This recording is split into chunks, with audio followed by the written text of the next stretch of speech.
estão prontos para receber a palavra de Deus? Sim ou não? Então, primeira carta de Paulo aos Coríntios, capítulo 11. Nós vamos ler do verso 27 até o verso 31. O texto sagrado diz assim: por isso aquele que comer o pão ou beber o cálice do Senhor indignamente será réu do corpo e do sangue do Senhor. E cada um examine a si mesmo, e assim coma do pão e beba do cálice. Pois quem come e bebe sem discernir o corpo, come e bebe juízo para si. É por isso que há entre vocês muitos fracos e doentes, e não poucos que dormem. Porque se julgássemos a nós mesmos, não seríamos julgados. O apóstolo Paulo, dentro do contexto da ceia do Senhor, e não é sobre isso que eu vou pregar, ele introduz um elemento que para mim é algo central quando falamos numa perspectiva correta que nós precisamos ter de vida cristã. Antes de explorar a definição do que é esse elemento, eu quero começar destacando que no plano espiritual, nossas práticas normalmente não são consideradas neutras. Muitas vezes, até quando alguém faz a coisa certa, ele pode fazer da forma errada. O certo nem sempre é determinado apenas pelo que se faz, mas muitas vezes pelo como se faz. E a ceia é um ato que ela não é neutra. Ou ela abençoa, ou ela pode trazer juízo e maldição. Então, em 1 Coríntios, no capítulo 10, no verso 16, o apóstolo Paulo se refere ao cálice. No capítulo anterior, ele já estava introduzindo o assunto da ceia. Ele se refere ao cálice chamando de cálice da bênção. Não teria esse adjetivo se nós não fôssemos abençoados quando ceamos. Ter comunhão com o corpo e o sangue do Senhor. Ainda que os elementos não se transformem, que nós não creamos na transubstanciação, nós comungamos com o corpo e com o sangue de Jesus no plano espiritual. Como não ser abençoado com isso? Mas o mesmo evento que pode ser bênção, Paulo diz para aquele que não se examina e não participa da forma correta. Ele diz, ele acaba comendo e bebendo juízo para si. Que tipo de juízo ele está mencionando especificamente no texto? Na sequência ele vai dizer, é por isso que é entre vós, versículo 30, há entre vocês muitos fracos, doentes e não poucos que dormem. Nós sabemos que o plano de Deus, olhando de forma genérica as declarações das Escrituras, é que nós possamos ter saúde e cura. E Paulo está mencionando que alguns deles estavam fracos, estavam doentes, e quando ele fala muitos que dormem, ele não está falando de gente que ficava muito tempo na cama. Ele está usando alegoria para pessoas que experimentaram morte prematura. O que nós vamos classificar como morte prematura? Porque apenas morrer é a realidade de todos nós, não importa o quão abençoada seja a sua vida, é aquilo que vai acontecer com todo mundo. Então ele está falando de pessoas que estavam sendo julgadas. Como sabemos disso? Além de ele dizer que come e bebe juízo, ele na sequência diz no verso 31, se nós nos julgássemos a nós mesmos, não seríamos julgados. Então, o fato de muitos estarem fracos, doentes e com morte prematura, era parte de um juízo que acontecia, que não seria necessário se eles tivessem se julgado a si mesmo e não cometido o erro que cometeram. Nós precisamos entender que para que eu e você possamos viver a plenitude da bênção de Deus, não basta apenas estar no lugar onde posicionalmente a gente tenha promessas e direitos em Cristo. Nós precisamos andar de forma correta para acessar a plenitude da bênção de Deus sobre nós. E muitas pessoas não estão vivendo o que deveriam na área da saúde, em outras áreas da sua própria vida, vamos incluir condição familiar, financeira, o leque de possibilidades aqui abrangente, embora Paulo concentrou-se no elemento da saúde. Ultimamente, falando sobre o cuidado do corpo, eu tenho dito que muita gente está fraca, doente, porque não está julgando a forma de viver. Mas normalmente eu uso essa declaração para falar da aplicação do cuidado e não da negligência em relação a leis naturais. Mas a quebra de princípios espirituais também pode sabotar a nossa saúde, trazendo esse tipo de julgamento. E eu e você precisamos entender que nem sempre o pecado é a causa da enfermidade, mas muitas vezes a Bíblia admite a possibilidade de uma coisa estar ligada à outra. Você vai ver pessoas que Jesus curou dizendo, vai e não peques mais, para que não te suceda coisa pior. O que é que Jesus está dizendo? O que aconteceu foi por causa de pecado. Se pecar mais, vai ter mais problema do que já teve. No livro de Tiago, quando ele fala sobre orar com os enfermos, chamando os presbíteros da igreja para ungir com óleo, ele diz assim, o enfermo será curado. E se houver cometido pecado, serão perdoados. E se houver cometido pecado, não é como, olha, pode ser que alguém de vez em quando pecamos, porque nós sabemos que a probabilidade de tropeço é bem mais frequente. Mas ele está relacionando o pecado com a enfermidade. Ele está dizendo que Deus não ia tirar apenas o sintoma, a consequência, ele ia mexer na causa do problema. Então, equivocado é quando alguns, no estilo dos amigos de Jó, querem fazer a análise inversa. Sempre que tem alguém enfermo, a pessoa quer tentar trazer alguma garantia de que a origem é pecado. Nem sempre. Nós podemos ter quebra de leis naturais, nós podemos ter também quebra de leis espirituais, nós podemos ter situações a mais. Mas a Bíblia também trata dessa possibilidade de que essa quebra de princípios espirituais traga consequências. Muitas vezes é uma porta aberta e outras vezes é juízo acontecendo. E se isso pode ser prevenido, porque quando ele diz, se nos julgássemos a nós mesmos, não seríamos julgados, e a razão dele estar trazendo todo esse ensino é para que as pessoas não tropecem, então nós precisamos entender qual é o cerne da questão. Onde eles estavam errando? O apóstolo Paulo diz assim: pois quem come e bebe sem discernir o corpo, come e bebe juízo para si. Discernir o corpo é a chave, é o ponto central aqui. E é esse o assunto da nossa conversa hoje. O tema da minha mensagem hoje é discernindo o corpo de Cristo. Nossas preocupações, eu quero insistir nisso, não deve ser apenas em fazer a coisa certa, mas fazer a coisa certa do jeito certo. E não importa se o assunto é a ceia do Senhor, porque o que eu quero te mostrar é que o que está por trás dessa declaração de Paulo não se limita apenas à maneira de praticar a ceia do Senhor, mas a toda a vida cristã de uma forma geral. O que é discernir o corpo. Então, aqui nós temos um conceito muito específico. Ele está falando sobre discernir o corpo de Cristo. E é uma forma que o apóstolo Paulo usa para fazer uma alusão do quê? Da igreja, que, como veremos, é chamado nas Escrituras de o corpo de Cristo. O que Paulo está falando que eles não estavam discernindo o corpo? Nós temos um problema relacional acontecendo. Para que a gente entenda melhor os versos 27 a 31, que a gente leu de 1 Coríntios 11, é importante que a gente volte um pouco o contexto para entender por que Paulo está ensinando o que ele está ensinando. Então, no verso 17 de 1 Coríntios 11, o apóstolo diz assim: mas nisso que agora prescrevo, não posso elogiá-los, porque vocês se reúnem não para melhor, e sim para pior. Não quer dizer que Paulo não podia elogiá-los em nada, a epístola está cheia de elogios, mas está dizendo, nesse assunto, não dá para elogiar vocês. Porque vocês não reúnem para melhor, vocês reúnem para pior. Ou seja, além de não estarem sendo edificados, aperfeiçoados, acrescentados, a reunião de vocês só está sabotando vocês em relação ao que poderiam experimentar em Deus. O que está acontecendo? Paulo vai no ponto. Porque antes de tudo estou informado de que quando se reúnem na igreja existem divisões entre vocês. E eu em parte acredito que isso é verdade. E até é necessário que haja partido entre vocês, para que também os aprovados se tornem conhecidos entre vocês. Quando, pois, se reúnem no mesmo lugar, não é a ceia do Senhor que vocês comem. Paulo vai abordar o assunto da ceia, mas está dizendo que o que vocês estão fazendo não é a ceia do Senhor. A explicação, verso 21. Porque quando comem, cada um toma antecipadamente a sua própria ceia. Enquanto um fica com fome, outro fica embriagado. Será que vocês não têm casas onde podem comer e beber? Ou menosprezam a igreja de Deus, envergonham os que nada têm? Que posso dizer a vocês, devo elogiá-los? Nisso, certamente não posso elogiá-los. Aqui o pai está botando ordem na casa e corrigindo os filhos.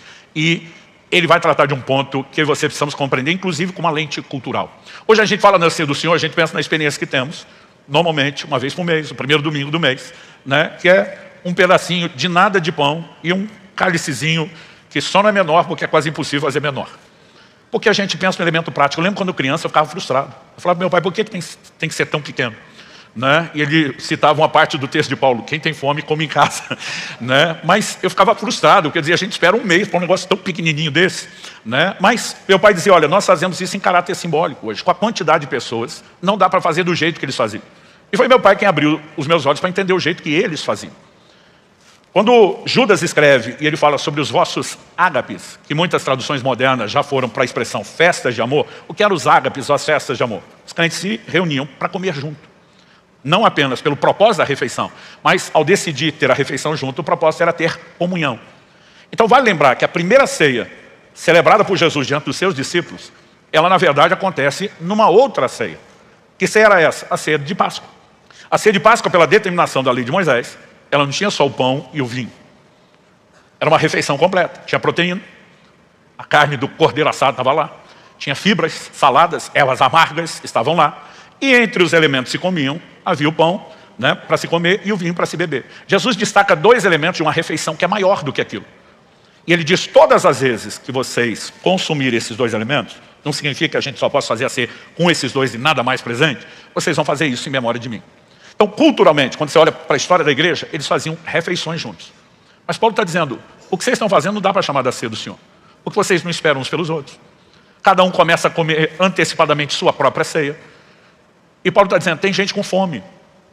Quando ele faz a pergunta no verso 22, será que vocês envergonham os que nada têm? Tinha gente que não tinha comida para levar para essas reuniões. Mas ele não apenas não ficaria sem comer, como teria o privilégio de comer com o restante da família em Cristo. Mas como cada um comia sua própria, que não tinha, passava fome. E outro estava abusando, a ponto de Paulo falar que beberam tanto vinho que ficaram embriagados, que nunca aconteceria se fosse só o cálicezinho do tamanho do suco de uva que a gente toma. Então, nesse contexto de desordem, que Paulo está falando, vocês não estão discernindo o corpo. Ele está falando do quê? Da igreja. Ele está falando de uma maneira correta de relacionar com as pessoas. Quando ele diz, vocês menosprezam a igreja de Deus, é que essa atitude de falhar com os irmãos é falhar para com o corpo de Cristo, que é a igreja. E ele diz, não discernir o corpo é a chave do problema de vocês. Mas como eu disse, esse assunto não se limita a ceia. Na verdade, nós temos uma premissa que deveria alinhar toda a forma de eu e você vivemos a vida cristã, que é discernir a pessoa de Jesus por trás de tudo. Não só quando temos reuniões na igreja, relacionamentos com os irmãos, mas por trás de tudo, absolutamente tudo que eu e você fazemos. Nós precisamos entender que a tônica do Novo Testamento aponta que o cristão tem que fazer pensando o tempo todo, o que eu faço é para Jesus. Olha o que Paulo diz em Colossenses, capítulo 3, eu vou ler do verso 22 ao 24. Servos, obedeçam em tudo aos seus senhores aqui na terra. Vou fazer uma pausa. Servo aqui é escravos. Obedeça aos seus senhores é o amo, o dono, o proprietário de vocês. A gente pensa que muitas vezes já é um desafio você tentar praticar os princípios que Deus pede para nós dentro do contexto da família. Maridos, amem suas esposas. Esposas, respeitem o seu marido. Como fala, pastor, mas é difícil. Eu digo, numa relação que vocês entraram por que quiserem por amor. Imagina um escravo, que não tinha a menor opção. Ele não trabalhava pelo salário que ia receber, ele não tinha liberdade nenhuma, não era dono de si, você via um outro que era o proprietário dele. Imagina o nível de motivação que o escravo acordava de manhã para trabalhar. Não era bem aquele tipo de coisa, acordei, esse vai ser o melhor dia da minha vida, porque vou fazer tudo que alguém que é meu dono quer que eu faça e eu não tenho vida própria. Eles não tinham nenhuma motivação na perspectiva humana, social, emocional, para ter empolgação naquilo. Mas Paulo está dizendo, vamos voltar aqui no verso 22, Colossenses 3, servos, obedeçam em tudo aos seus senhores aqui na terra, não servindo apenas quando estão sendo vigiados, visando somente agradar pessoas, mas com sinceridade de coração, temendo o Senhor. Sinceridade de coração e temer a Deus é importantíssimo para entender o que nós estamos falando. Tudo o que fizerem, façam de todo o coração, como para o Senhor e não para as pessoas. Você pode repetir isso comigo? Diga, tudo o que fizerem, façam de todo o coração, como para o Senhor e não para as pessoas. Depois ele diz, sabendo que receberão do Senhor a recompensa da herança. Você faz para Ele, é Ele que te recompensa. Ele está dizendo, servos, vocês não podem trabalhar pensando em agradar uma pessoa.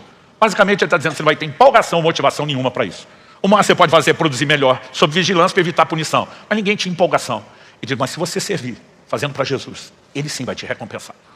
Agora, tudo o que fizerem não se limita só aos servos. Embora eu digo, quando esse tipo de orientação vinha aos escravos, nós precisamos entender que era um ambiente de menor motivação. Né? Efésios 6, versos 7 e 8. Sirvam de boa vontade, como se estivessem trabalhando para o Senhor e não para as pessoas, sabendo que cada um, se fizer alguma coisa boa, receberá isso outra vez do Senhor. Seja servo, seja livre, ou seja, instrução para todo mundo.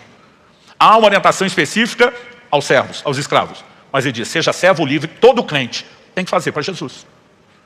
Quando eu e você começamos a pensar nessa perspectiva, dá para entender melhor o ponto principal do julgamento das nações em Mateus 25. Jesus, a partir de Mateus 24, começa a falar do fim de todas as coisas. Do seu retorno, dos eventos finais. E em Mateus 25, ele entra no assunto do julgamento das nações. Então, as nações serão trazidas diante dele, ele vai separar as ovelhas à direita, os bodes à esquerda, e aí começa o julgamento. Qual é o ponto do julgamento? Jesus vai elogiar o grupo que ele separou da direita, as ovelhas, dizendo, eu tive fome e vocês me deram de comer. Eu tive sede e vocês me deram de beber. Eu estive nu, vocês me vestiram. Eu estive enfermo ou preso, vocês me visitaram. O próprio Jesus vai dizer que vão perguntar para ele, quando foi mesmo que rolou esse negócio? O que você tem que entender é que Jesus está falando do tempo do fim. Não é a geração que teve próximo, fisicamente falando de Jesus. A maioria dessas pessoas, ao longo de gerações, e já 2000 anos se passaram, vão estar pela primeira vez vendo o Senhor Jesus. Cara, então a pergunta é, quando foi mesmo que nós fizemos o Senhor? Porque nem nós estamos entendendo o que o Senhor está falando. A explicação de Jesus é, quando, Mateus 25, 40, o rei respondendo lhes dirá, em verdade lhes digo, que sempre que o fizeram a um desses meus pequeninos, foi a mim que vocês fizeram. Jesus está dizendo, quer você esteja ciente disso, quer não. Quer tenha te ensinado, explicado, quer não. Tudo que você faz, eu vou considerar como algo que você fez para mim. Fez o bem? Fez para mim. Mas para outro grupo ele vai dizer, mas vocês. Eu tive fome, vocês não me deram de comer. Eu tive sede, não me deram de beber. E aí ele vai dizer, quando negligenciaram essas pessoas, me negligenciaram. Tudo que você faz, para o bem ou para o mal. Jesus está dizendo, no final das contas, eu vou tratar como sendo para comigo. Isso precisa trazer no meu e no seu coração temor. Gente, quase todas as outras áreas de ensino que trazemos, elas estão relacionadas com entender uma premissa básica como essa. Por exemplo, nós gastamos 3 domingos falando dos pecados da língua. E o dia que eu abordei murmuração, falei que segunda-feira é o Dia Internacional da Murmuração.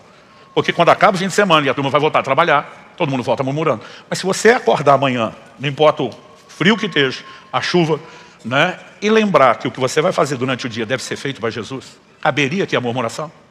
Porque se você está murmurando contra Ele. Pergunto, vamos falar do outro pecado da maledicência. Se a gente entende que o que faz para os outros é para Jesus, quando você está falando mal do irmão em Cristo, você está falando mal de quem? Do próprio Jesus. Gente, se nós não entendemos que isso rege toda a perspectiva de comportamento de vida cristã, nós não vamos muito longe. Então, nós estamos falando de um ponto essencial, discernir a pessoa de Jesus por trás, não apenas de relacionamentos, da possibilidade de servir pessoas, mas por trás de todas as circunstâncias, situações que nós vamos lidar, é uma chave para viver a vida cristã. 1 Coríntios 10, 31, portanto, quer comais, quer bebais ou façais qualquer outra coisa. Façam tudo para a glória de Deus. Você imagina se todo crente decidisse que tudo que ele faz é para Jesus e para a glória de Deus. A gente não ia ter mediocridade no trabalho, a gente ia ter excelência e dedicação em todas as áreas. E o que eu acho curioso é que tem gente que tem dificuldade de entender isso. Até quando nós falamos do ministério. Volta e meia eu tenho pessoas me falando assim, mas cara, precisa dedicar do nível que você está fazendo? Eu falo, para quem que nós estamos fazendo? Se ele é digno do nosso melhor, por que é que nós vamos dar o pior? O que quer você lembre, quer não, está fazendo para ele. No dia da prestação de conta ele vai dizer, foi para mim que você fez bem feito ou mal feito. Ou que você não fez. Então assim, isso tem que nortear a nossa vida. Agora, quando a gente fala de discernir o corpo, teologicamente nós precisamos passar aqui por duas questões. A Bíblia tanto fala do corpo físico de Jesus, como fala do seu corpo místico, espiritual, a igreja, que meu pai redundantemente gostava de chamar do corpo corporativo, que é a união de nós todos. Agora, quando falamos do corpo físico, eu e você precisamos entender algumas coisas. A primeira delas é que Deus, uma das suas qualidades, características e atributos, é que Ele é eterno. Ah, pastor, nós também somos. Nós somos no sentido de não ter fim, mas temos começo. Deus não tem começo nem fim. Agora, se tem algo que tem um começo, é o corpo de Jesus. Porque o Deus pré-existente, num momento da história e da cronologia, decide assumir para si um corpo que Ele não tinha antes. É por isso que o livro de Hebreus, citando o Antigo Testamento, um salmo messiânico diz, sacrifícios e ofertas não quiseste, antes um corpo me formaste. Jesus não teve início ao nascer, o que teve início foi um corpo. O Deus pré-existente é que o ocuparia. Filipenses 2 explica que ele subsistiu na forma de Deus, não teve o ser igual a Deus como algo que tinha que se aprender, mas se esvaziou. Ele não se esvazia da identidade, ele não deixou de ser Deus. Mas ele deixa de lado atributos que nós chamamos incomunicáveis, que cabem só a Deus. E ele decide viver nessa terra como homem. A Bíblia diz que ele teve fome, teve sede, teve cansaço, teve sono, estava debaixo de limitações que Deus não tem. Ele não usou o atributo da onipresença, a capacidade de estar presente em todos os lugares. Ele é um lugar de cada vez, limitado e confinado ao seu corpo. Ele não usou o atributo da onisciência. A Bíblia diz que ele cresceu em sabedoria, em conhecimento, precisou de aprendizado. Tem hora que você vai ver Jesus fazendo perguntas que se estivesse usando onisciência não precisava fazer. Ele não usou onipotência, que é ter todo o poder. Atos 10:38 diz, Deus ungiu a Jesus de Nazaré com o Espírito Santo e poder, o qual andou por toda parte, fazendo bem, curando a todos os oprimidos do diabo, porque Deus era com ele. Não diz porque ele era Deus. Foi ungido e Deus era com ele. Tudo que Jesus fez no seu ministério, cada milagre operado, ele fez como um homem ungido pelo Espírito Santo. E se eu e você não entendemos isso, não vai fazer o menor sentido a fala de Jesus em João 14. Quem crê em mim fará não apenas as obras que eu faço, mas até outras maiores. Se o que ele fez como Deus, jamais poderíamos fazer o que ele fez, o que dizer coisas maiores? Então, nós precisamos entender, o corpo de Jesus tem um papel central na obra da redenção. Hebreus 10:10 fala do sacrifício do corpo. A gente fala pouco sobre o sangue, mas quase nada sobre o corpo. Mas o corpo de Cristo, além de todo o mistério da redenção, ele serviu um propósito. Qual foi o propósito? Foi por meio dele que Jesus agiu, que o seu ministério aconteceu, que ele pôde funcionar cumprindo o plano e o propósito de Deus nessa terra. Mas quando Jesus morre e depois ressuscita, nós temos um processo chamado na Bíblia de glorificação. O que significa isso? Significa que Jesus, depois da ressurreição, Colossenses 2:9 diz que nele hoje habita corporalmente a plenitude da divindade. Se quando assume um corpo, ele deixa de lado certos atributos da divindade para viver como homem, depois da ressurreição, a plenitude está lá. A diferença é que agora o corpo continua. Ou seja, depois que Jesus foi assunto ao céu, não deixou de ter um corpo físico. Uma das falas de Jesus para Tomé é, um espírito não tem carne e osso como vocês, em que eu tenho, pode me tocar e apalpar. E eu e você precisamos entender que, embora ele ainda tenha o corpo foi assunto aos céus. Ou seja, eu e você hoje não temos a oportunidade que outros tiveram de servir esse corpo físico. Mas a mesma lógica se aplica ao corpo espiritual. Que lógica é essa, pastor? Vamos pensar aqui um pouco junto. Desde que Jesus nasceu, esse corpo físico foi cercado de proteção e cuidado, com Deus provendo isso de diversas formas, maneiras e pessoas. Os pais de Jesus, José e Maria, têm um papel essencial em todo o cuidado, né? Nós precisamos entender, Jesus foi amamentado, carregado no colo, precisou ser educado, teve todo tipo de cuidado dentro de uma família, que envolve de cuidados físicos, emocionais, né, e tudo o mais. Mas não foi só isso. Do nascimento de Jesus à sua morte, nós vemos Deus provendo pessoas para oferecer todo tipo de cuidado. Então vamos lá. Por ocasião do nascimento de Jesus, você tem duas cenas de adoração bem distintas. Uma delas é um coral de anjos cantando, falando a respeito da chegada do Senhor, que os pastores do campo veem. Mas o outro são os reis magos que vêm de longe, movidos por Deus, por uma revelação divina, numa outra explicação, para eles terem essa notícia. E eles vêm trazendo o que como oferta de adoração? Ouro, incenso e mirra. O que é que um recém-nascido vai precisar de ouro, incenso e mirra? Quem precisava não era Jesus diretamente. Seus pais precisariam. Pouco tempo depois do nascimento, Deus revela em sonhos a José o plano de Herodes de matar Jesus. E não apenas adverte antes, mas orienta que ele fuja para o Egito. Quem foi que financiou, não só a ida ao Egito, mas o tempo de permanência durante anos? Ofertas como essa que chegaram. Desde o nascimento até a morte. Quando Jesus morre, José de Arimateia, um homem que além de rico tinha alta influência, a ponto de acessar Pilatos, o governador, insiste em que Jesus não seja tratado como indigente, pede para retirar o corpo da cruz e sepultá-lo no seu próprio túmulo. Você vê pessoas sendo mobilizadas por Deus, do nascimento à morte de Jesus, para exercer cuidado com aquele corpo. A pergunta é por quê? Porque era por meio desse corpo que Jesus agia. Mas nós temos o corpo místico espiritual, que é a igreja. Efésios capítulo 1, versos 22 e 23, eu vou ler na tradução brasileira. Ela diz assim, ele sujeitou todas as coisas debaixo dos pés e, para ser cabeça sobre todas as coisas, o deu à igreja, está falando de Jesus, a qual é o seu corpo, o complemento daquele que enche tudo em todas as coisas. Estou lendo a tradução brasileira, é uma versão de 1917, né, muito parecida no seu estilo com Almeida corrigida, mas ela teve na sua revisão gramatical e da língua portuguesa nomes como o de Rui Barbosa. Uma tradução que ela tem sido mais popularizada recente do que na época. É uma das únicas que usa a expressão que a igreja é o seu complemento. A maioria das outras versões traduziram plenitude. Plenitude é quando algo fica inteiro. E o que a Bíblia está tentando dizer é que Jesus não está inteiro sem o seu corpo. Ele é chamado de o cabeça, mas ele tem um complemento, uma continuidade. E aí você precisamos entender a importância disso. Eu vejo as pessoas falando assim, eu não prego igreja, eu prego Jesus. Eu falo, isso é inaceitável, você não pode pregar Jesus sem a igreja. Eu oferecer a cabeça decapitada, separada do corpo. O que eu digo é, nós não pregamos a nossa igreja, porque a igreja é muito maior do que a gente. Mas não dá para não pregar a igreja. É impossível querer viver Jesus isolado do contexto de igreja. E hoje tem muita gente tentando dizer isso. Não, eu estou bem com Deus, me relaciono com Jesus, eu leio a Bíblia, eu oro, só não preciso dos outros. Na verdade, você está descartando tudo que Jesus ensinou. O próprio Jesus disse, eu edificaria a minha igreja. Mas você tem um plano melhor do que o dele, e conseguiu aceitar ele sem o resto da proposta dele. Então, assim, nós precisamos entender o peso e a importância que a igreja tem. E é apresentado na Bíblia como o seu corpo. Agora, qual a importância da igreja? A mesma do corpo físico de Jesus. Assim como Jesus não teria pregado, não teria ensinado, não teria curado enfermos, não teria expulsado demônios sem o seu corpo. Hoje, ele não continua a obra que ele começou sem o seu corpo, que é a igreja. Quando Jesus está para ser assunto aos céus, o que é que ele fala para o início da sua igreja? O livro de Hebreus diz que a salvação nos foi inicialmente anunciada por nosso Senhor e depois pelos apóstolos. Os apóstolos continuaram pregando o mesmo evangelho que Jesus estava pregando. A mesma mensagem que nós continuamos pregando até hoje é que Jesus começou. Mas quando ele vai se ausentar, ele está dizendo, eu preciso que vocês continuem. Então hoje, como o evangelho é pregado? Por meio do corpo místico, espiritual, corporativo de Cristo, que é a igreja. Hoje, como ele decidiu que iria continuar curando enfermos, expulsando demônios?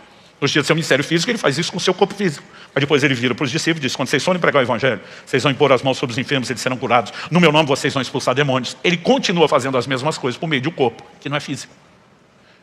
Isso me remete ao ponto final da mensagem. Qual a importância do cuidado com o corpo? E para que ele aconteça, precisamos discernir o corpo. É que hoje ele continua agindo por meio do seu corpo. Então Paulo não está apenas falando de discernir uma pessoa, mas discernir o corpo. E nós precisamos relacionar essas duas coisas. Então, feita essa pequena introdução, não, estou brincando. Nós vamos agora para o nosso último ponto, que é a parte prática, né? O cuidado com o corpo hoje. Nós precisamos entender o paralelo, que assim como houve cuidado com o corpo físico, precisa haver cuidado com o corpo místico e espiritual. E quando a gente fala desse cuidado, eu quero ir direto para duas áreas muito distintas que a Bíblia apresenta na Escritura e que a gente não precisa escolher, eu sou desse time, eu sou daquele.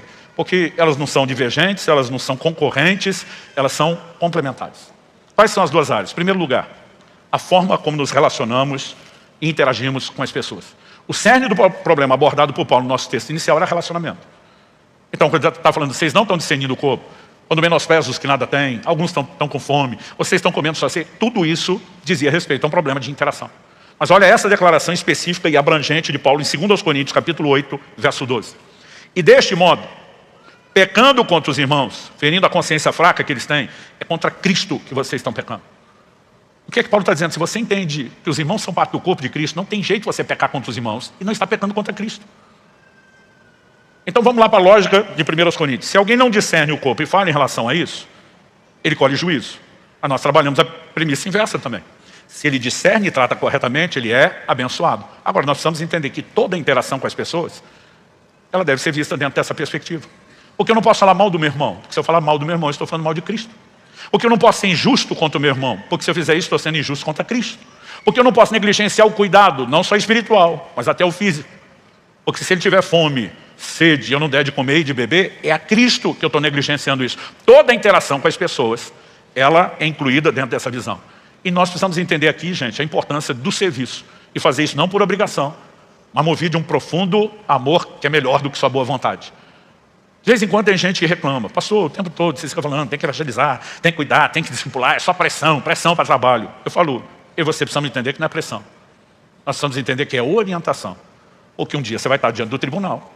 E se você negligenciou as pessoas, Jesus vai dizer, foi a mim que você negligenciou. Se você quer mesmo esse destino, que pelo menos lá você não diga, meu pastor nunca pregou e ensinou essas coisas. Ou seja, se eu não puder ajudar você, pelo menos eu me safo no dia do tribunal, dizendo, eu fiz a minha parte várias vezes. Mas nós precisamos ser imbuídos dessa mentalidade. Meu filho, aos 18 anos de idade, quando estava nessa fase de completar, ele viajou comigo por quase 6 meses. Era parte de um discipulado intenso, antes que ele fosse estudar fora. E volta e meia ele dizia, pai, de onde o senhor tira essa gana, essa disposição, essa força de fazer o que você faz? Eu falei, filho, o tempo todo, tem uma coisa dentro de mim dizendo, lembre para quem você está fazendo. Porque ele falou assim, o senhor vai a lugares de gente que o senhor nunca viu, nem vai ver de novo. De onde o senhor tira tanta motivação para servir quem você não conhece? Eu falei, não, eu estou servindo quem eu conheço. Eu estou fazendo isso para aquele que me chamou, para aquele que me mandou fazer isso. O tempo todo é para Jesus. Então toda a minha disposição nasce de um entendimento. Se é para Jesus, vamos fazer da melhor forma. Quem está entendendo? Porque a negligência com o corpo vai nos prejudicar. Tem gente que pensa assim, não, é que eu não estou nessa ganância de um galardão tão grande, então eu vou meio relaxado. Jeremias 48:10 neles. Maldito aquele que fizer a obra do Senhor relaxadamente. Negligenciar o corpo traz juízo, é autossabotagem, gente. Ou se faz o melhor, ou se faz o melhor, não temos outra opção. E isso começa na perspectiva de servir pessoas. Então toda a oportunidade de serviço que temos deve ser feita nessa perspectiva. Nós temos que fazer para Jesus. Mas ao mesmo tempo que Jesus fala de fazer pelas pessoas, tem uma ênfase em toda a Bíblia de também não ignorar o elemento de investimento material e financeiro. Aliás, olha o teor do julgamento das nações de Mateus 25. Eu tive fome, vocês não me deram de comer. Eu tive sede, não me deram de beber. Eu estive nu, vocês não me vestiram. Ou seja, não é só o elemento de interação com pessoas, mas também a maneira como disponibilizamos ou não os nossos recursos. Um dia desses, anos atrás, a pessoa me falou, vocês pregadores não podiam ser mais parecidos com Jesus? Eu falei, a ideia é essa, a gente tenta. Porque Jesus pregava o evangelho sem os outros ter que ficar contribuindo para isso. Eu falei, quem foi que te disse? Que Bíblia você lê? E eu abri para a pessoa um texto que ela ficou me olhando. Ela quis olhar na Bíblia dela para ver se estava lá, porque ela mesmo nunca tinha prestado atenção. Lucas capítulo 8, dos versos 1 a 3, diz o seguinte, vou ler na NVI. Depois disso, Jesus ia passando pelas cidades e povoados e proclamando as boas novas do reino de Deus. Os 12 estavam com ele. E também algumas mulheres que haviam sido curadas de espíritos malignos e doenças. Maria, chamada Madalena, de quem havia saído 7 demônios. Joana, mulher de Cusa, administrador da casa de Herodes. Susana e muitas outras. Essas mulheres ajudavam a sustentá-los com os seus bens. Algumas traduções dizem serviam com os seus bens. Não apenas Jesus, mas tem uma tropa de outros 12 que caminham com ele de cidade em cidade. O evangelho tem que ser pregado. A maioria de nós não para pensar na logística, gente. Esse povo tinha que comer, tinha que vestir, precisava de hospedagem. Provavelmente, eles tinham uma dinâmica muito mais simplificada em termos de custo do que temos hoje. Nem existia hotel naquela época. Eu, os primeiros anos do meu ministério, não sabia, né, o que era hotel. Era uma época e uma cultura onde as pessoas sempre nos recebiam nas suas casas. Com o tempo, dado o volume, né, de eventos, as cidades maiores, as distâncias, começou a se apelar à privacidade, para a praticidade do investimento no hotel. Hoje talvez a gente tenha despesas financeiras maiores, mas temos recursos que nem a igreja de algumas décadas atrás tinha. Né? Não era a realidade de Jesus, mas sempre houve custo. Quando a Bíblia chama Judas de o tesoureiro que carregava a bolsa, é porque havia contribuições. É lógico que o ministério, o corpo físico de Jesus para executar a sua missão sempre precisou de financiamento. E não é diferente hoje. Então quando a gente fala a respeito disso, tem um texto em particular que eu não consigo deixar de fora dessa equação. Eu gostaria que você abrisse lá comigo. Que está no Evangelho de Marcos, no capítulo 14. Eu quero que a gente lê do verso 3 até o verso 9.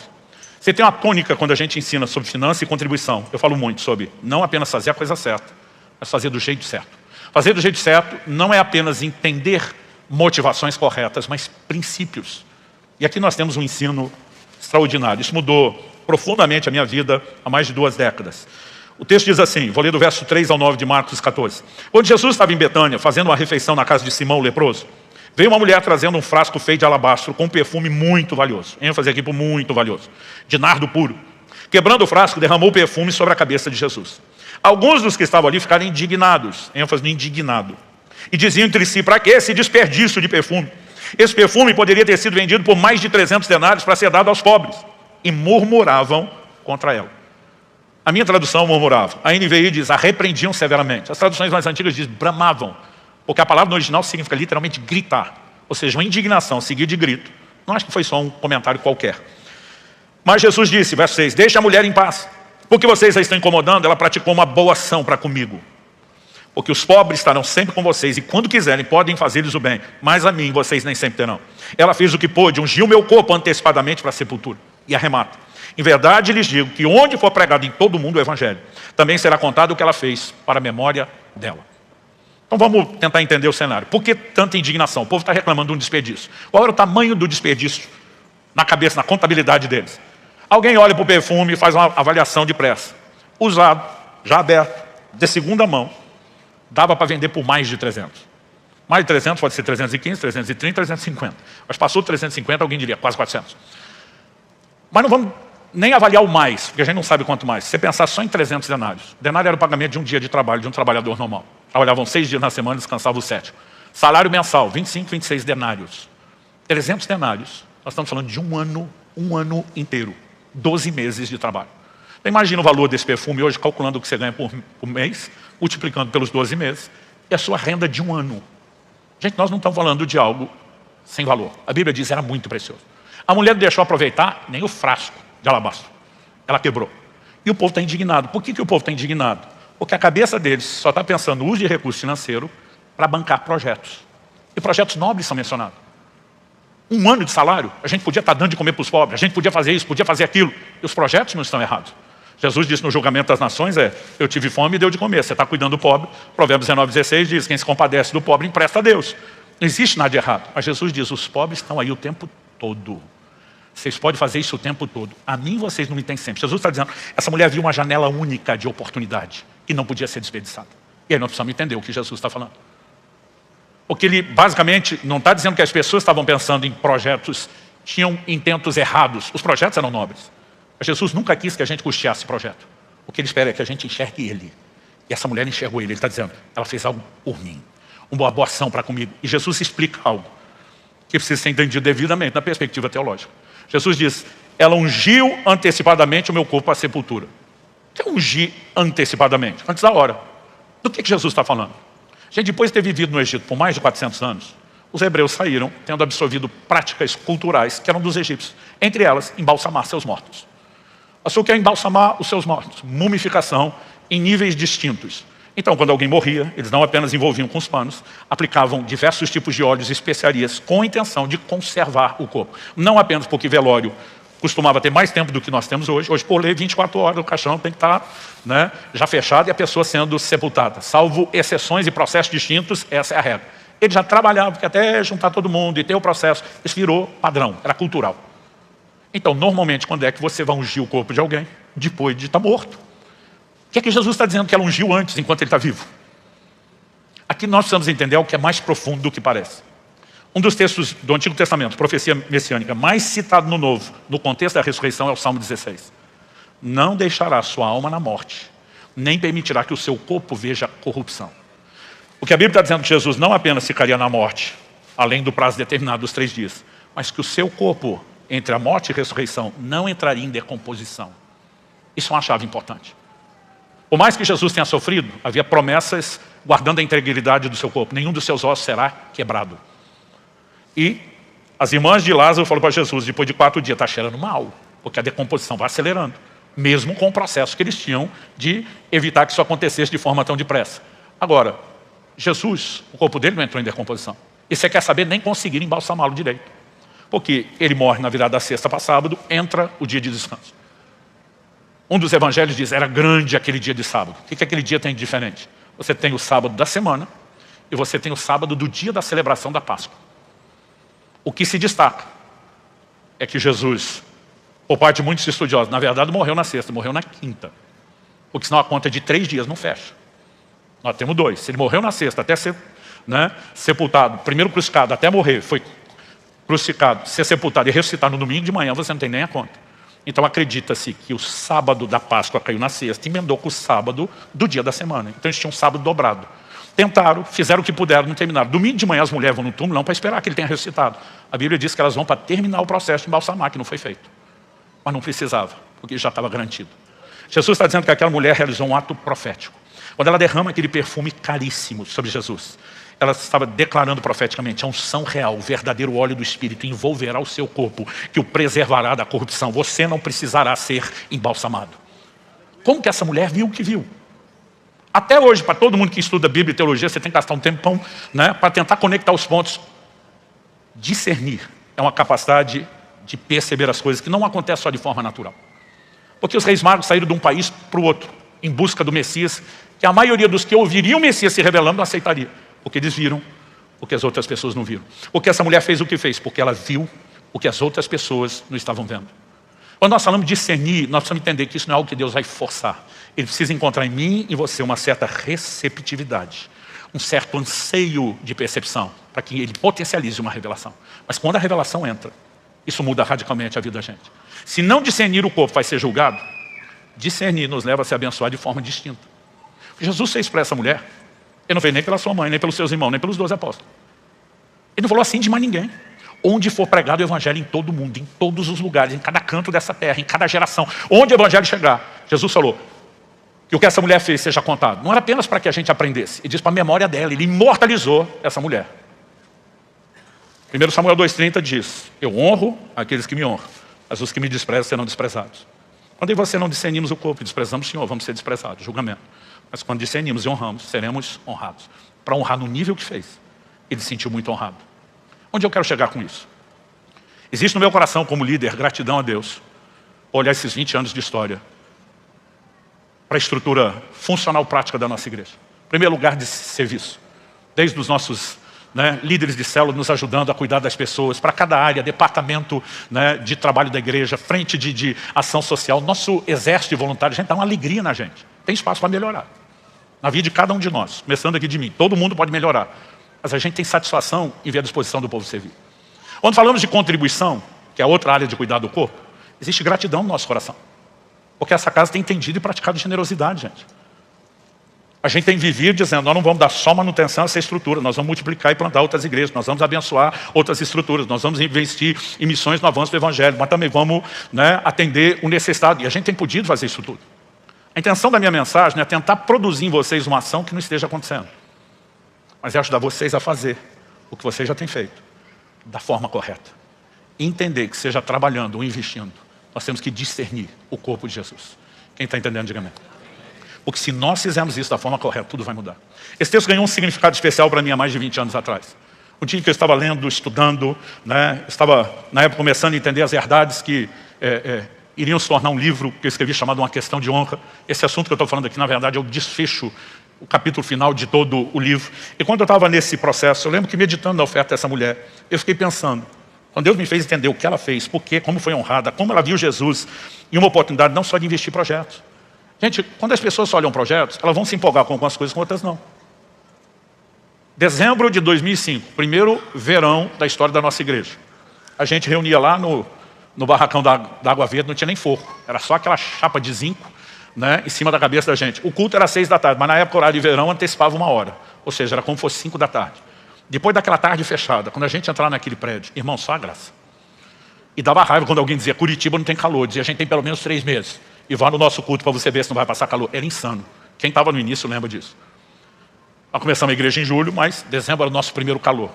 Aí um dia, no meio daquele calor, eu fiz um desafio. Eu falei: gente, nós vamos precisar climatizar a igreja. E nunca foi tão fácil levantar uma oferta.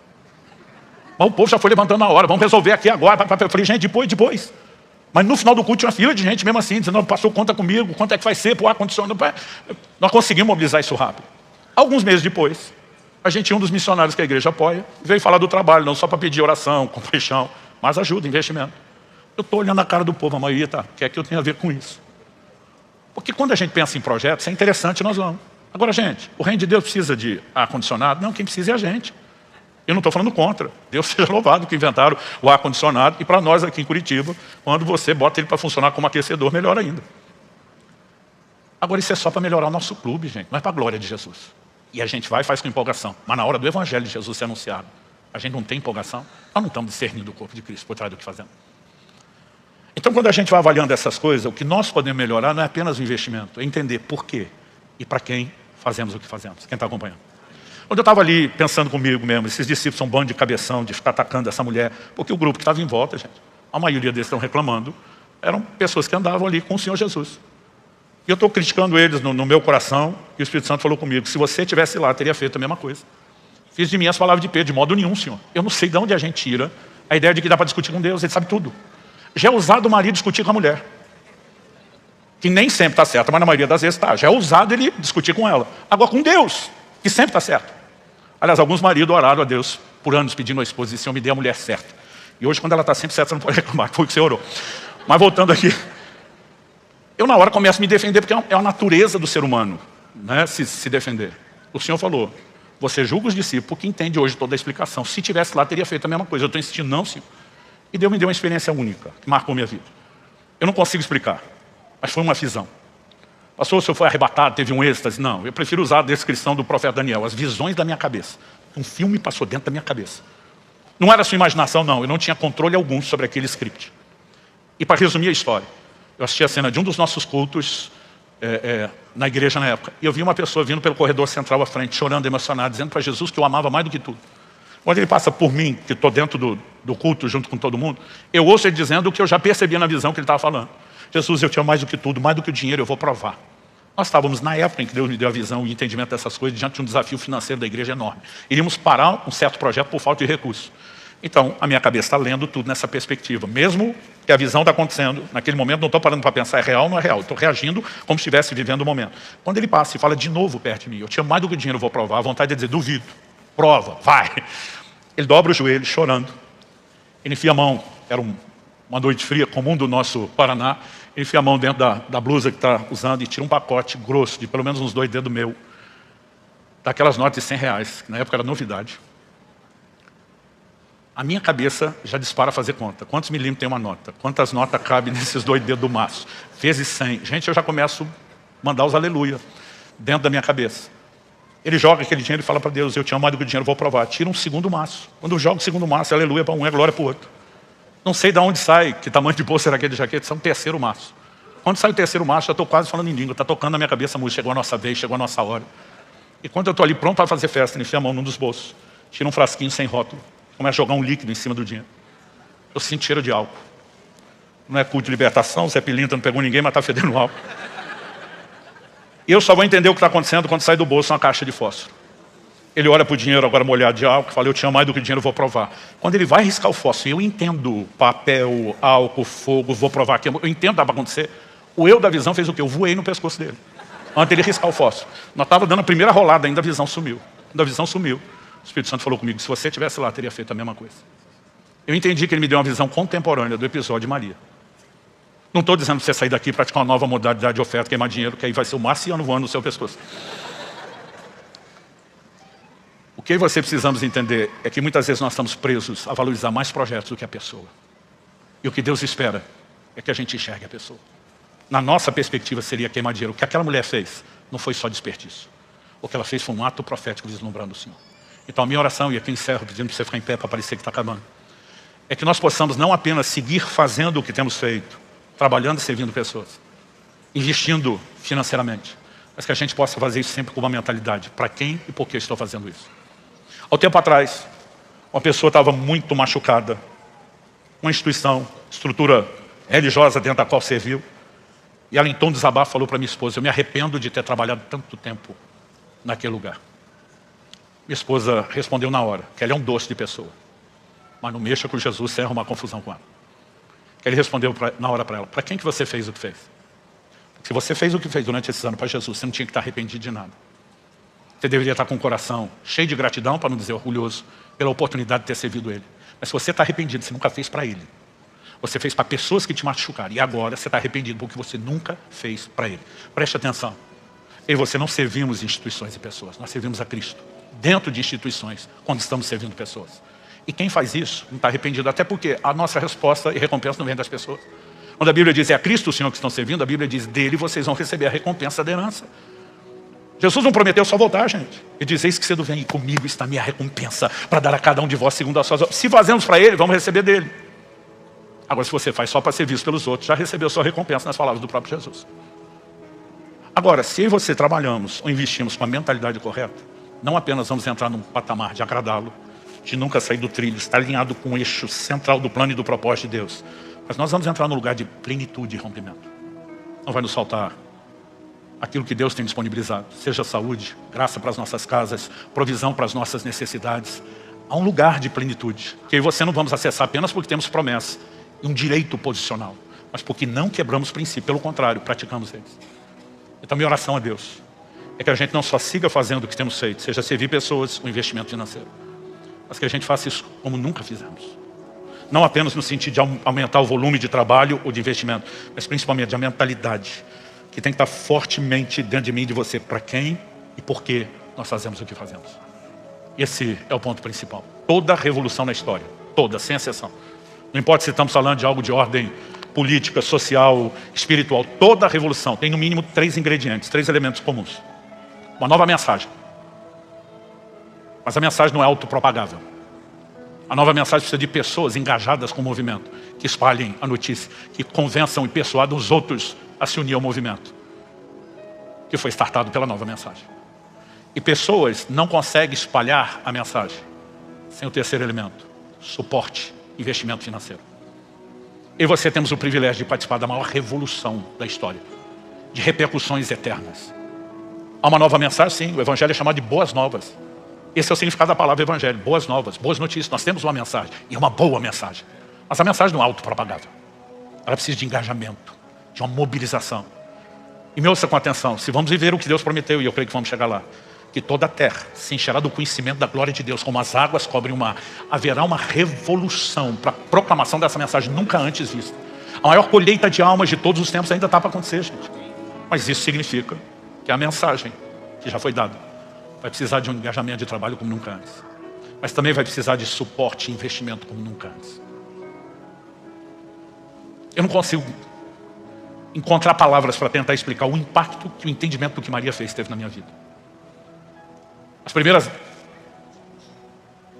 década, vamos dizer assim, do meu ministério como pregador, eu só entendia, Deus levanta alguns para pregar, outros para financiar, são os cooperadores da verdade, falamos semana passada, os dois se unem, o resultado final está lá. Mas depois de uma década apenas dependendo do suporte de outros, eu entendi a beleza desse investimento, como expressão de adoração, de zelo, de uma forma. Eu falei, Deus, pregar a mensagem é um privilégio.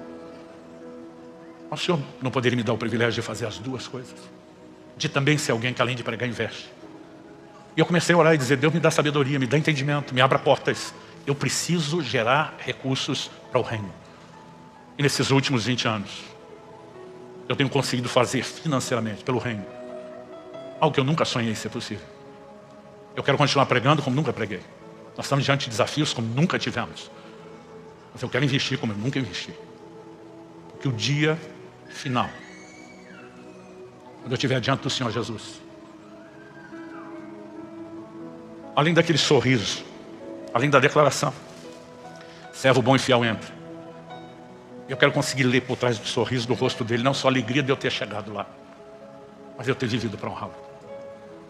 Tudo o que eu e você suportamos vai se pagar sozinho naquele dia. Não há nada que possa se comparar. Paulo diz, as aflições do tempo presente não podem se comparar com a glória que nós há de ser manifesta.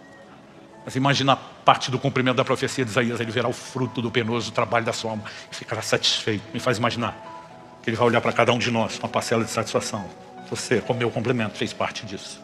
Você me ajudou a executar aquilo que eu esperava. São duas áreas que talvez alguns de nós vamos ter um chamado mais forte para uma ou para outra. Eu e você não podemos dizer que só uma é importante ou só outra.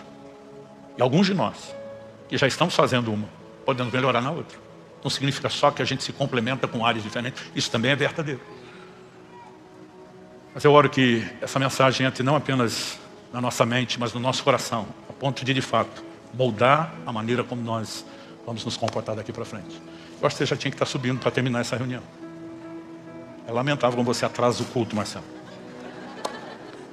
Fazer uma oração antes com eles. Depois você tem todo o tempo que sobrar.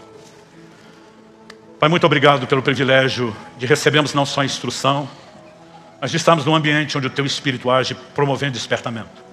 Eu oro por isso na vida de cada um dos meus irmãos e irmãs aqui presentes, na vida daqueles que nos acompanham por meio dessa transmissão, ou mesmo posteriormente através de uma mensagem gravada. Que haja, Deus, muito mais do que o efeito humano de uma palestra ou um discurso. Que haja o sopro divino. Que haja compreensão e entendimento espiritual seguidos de despertamento e de correspondência. Para que de fato nossa vida esteja alinhada a esses princípios. E possamos discernir o corpo de Cristo como nunca antes. E como consequência, agir nessas áreas. Com zelo, dedicação e cuidado. Também como nunca antes. É a nossa oração em nome de Jesus. E para a glória de Deus. Se você crê, concorde, diga amém. Se você recebe essa palavra, diga eu recebo em nome de Jesus. Amém.